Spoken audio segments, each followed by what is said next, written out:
Hey, what's up, man? What's up, man? What's up, man? I know it's been a while since I've been into your hearing or your viewing, but I just want to take a moment just to share a few notes or a nugget with you, if you will. And so, for those that may not know, this is Chauncey Craig, and this is a little thing I do from time to time called "What's Up, Man." And so, to the fellas, I say, "What's up, man?" And for anybody else that may hear this, salute to you also. But I wanted to first just take the time to just say to every man, to every male that has willingly raised somebody else's child. I know that most of our families today are blended families. I mean, that's not to say every family, but a lot of our families are blended. And so sometimes we have, of course, women, raising the child of a man, and vice versa.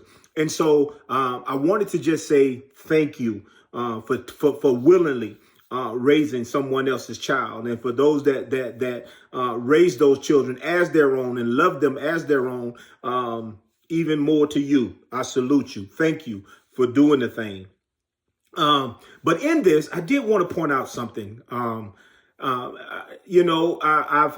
had and I'm gonna call it a misfortune, of talking to some young men that may have messed up in their life somewhere along the way, or a relationship didn't work out, and so forth and so on. And so these men that are actually the biological fathers of these children, they don't always get a chance to raise those children, so to speak. And some voluntarily, they may exit out of their child's life, and others, they may, they get to a place where they feel, I don't have enough to offer, and so that the child is better off without me.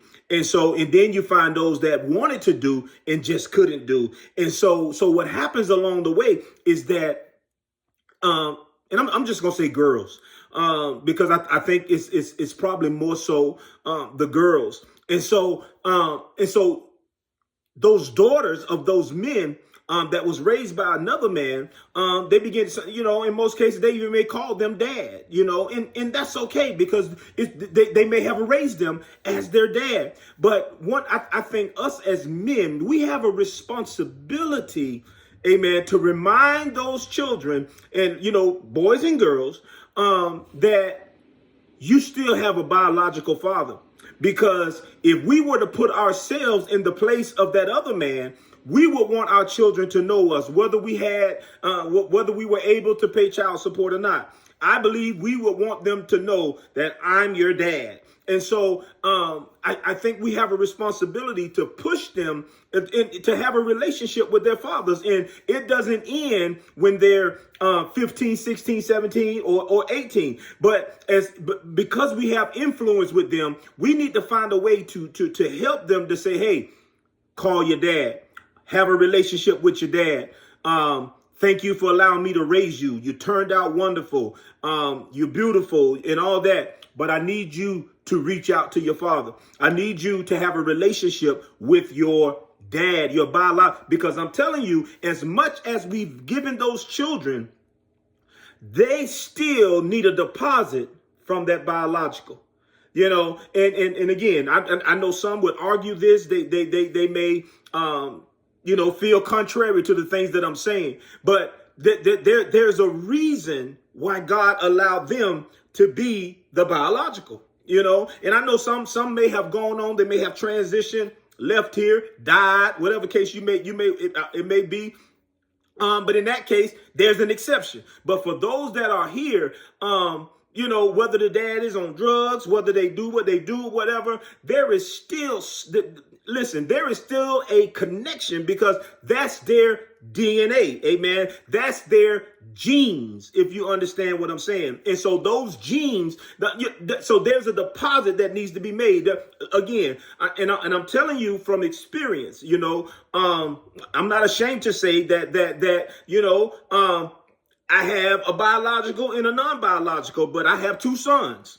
And I'm telling you, no matter what anybody say, as long as my house knows, I've never tried to prevent the relationship between the biological, amen. And so, in fact, I tried to push it. I tried to push it. You need to have a relationship. You need to have, because again, that child, that parent has something that that child needs, and they'll forever be searching for it. They may say, I'm fine, I'm content with who raised me, and so forth and so on.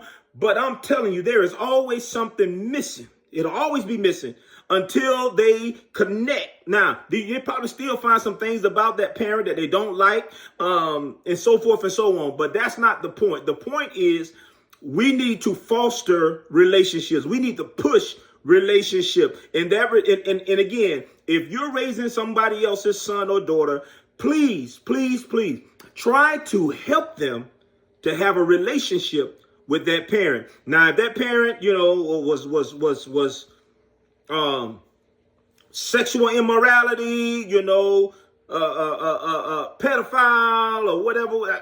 Listen, I understand. I understand that you may not want to leave them in their presence.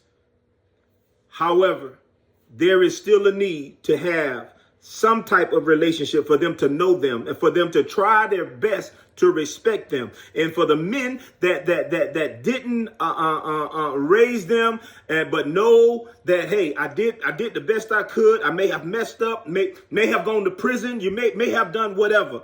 But listen, there's no way to redeem that time. Don't kill yourself. Do not break your back trying to, because again, children and even spouses have a way or former spouses have a way of making you feel guilty about the time that you missed.